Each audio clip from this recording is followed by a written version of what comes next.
Dès son plus jeune âge, Aurélie croyait vivre dans un conte de fées. Ses parents riaient ensemble, chantaient parfois dans la cuisine, se tenaient par la main lors des fêtes de famille. Elle ne se souvenait pas d'un seul éclat de voix, pas d'une seule dispute. Un soir, à 10 ans, elle dit à sa mère, « Maman, je veux un mari exactement comme papa.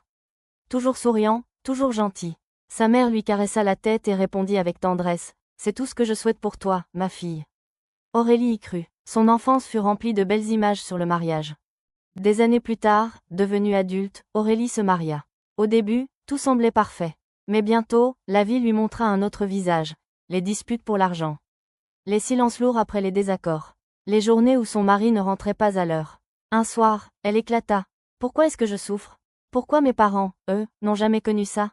Elle passa des nuits à pleurer, se sentant trahie par son propre rêve. Un après-midi, sa mère l'appela. Ma fille, je sens dans ta voix que ton cœur est lourd. Viens me voir demain. Intriguée, Aurélie se rendit chez elle. Dans la petite cour familiale, sa mère l'attendait, assise sous le manguier. Mais cette fois, son regard n'avait pas le même éclat. C'était un regard grave, presque chargé de secrets. Aurélie, tu crois que ton père et moi n'avons jamais eu de problème.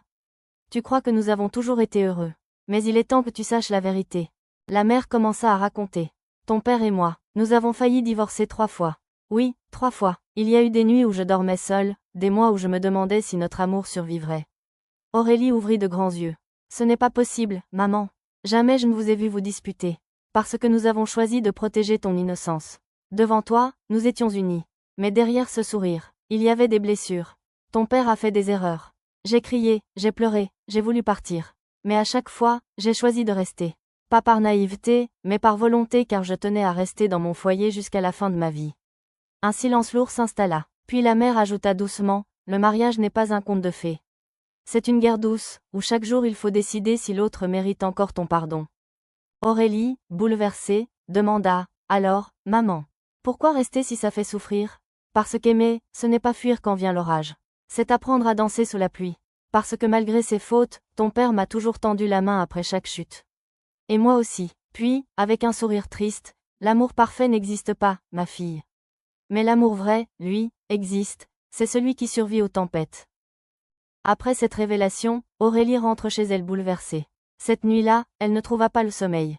Elle repensa à son mari, à leur dispute, à leur silence.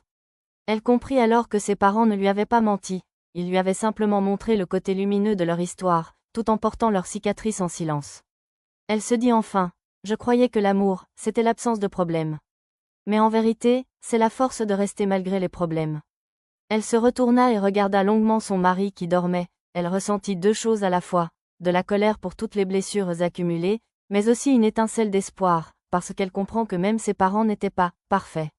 Un soir, au lieu de garder le silence après une dispute, elle dit, « Assieds-toi.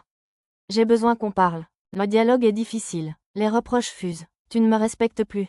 Et toi, tu ne me comprends jamais. » Mais cette fois, Aurélie ne fuit pas. Elle se rappelle les mots de sa mère, « Le mariage, c'est une guerre douce. » Elle dit d'une voix ferme, « Si nous continuons comme ça, on va se détruire. Moi, je veux qu'on se batte, mais ensemble. Pas l'un contre l'autre. » Le mari reste silencieux un long moment, puis il lâche, « Moi aussi, je ne veux pas qu'on échoue. Mais je ne sais pas comment faire. » C'est ainsi qu'ils décidèrent de faire des efforts chacun de son côté par rapport aux comportements qui sont à la base de tous leurs problèmes. Aurélie qui avait du mal à parler de ses ressentis lorsqu'elle se sent blessée commence à s'ouvrir au lieu de bouder son mari. Celui-ci quant à lui travaille à reconnaître ses fautes lorsqu'il a tort et s'excuser. Ils ont aussi appris à s'écouter sans couper la parole à l'autre, à ne pas évoquer un problème d'un ton accusateur mais d'un ton neutre afin d'éviter des disputes inutiles.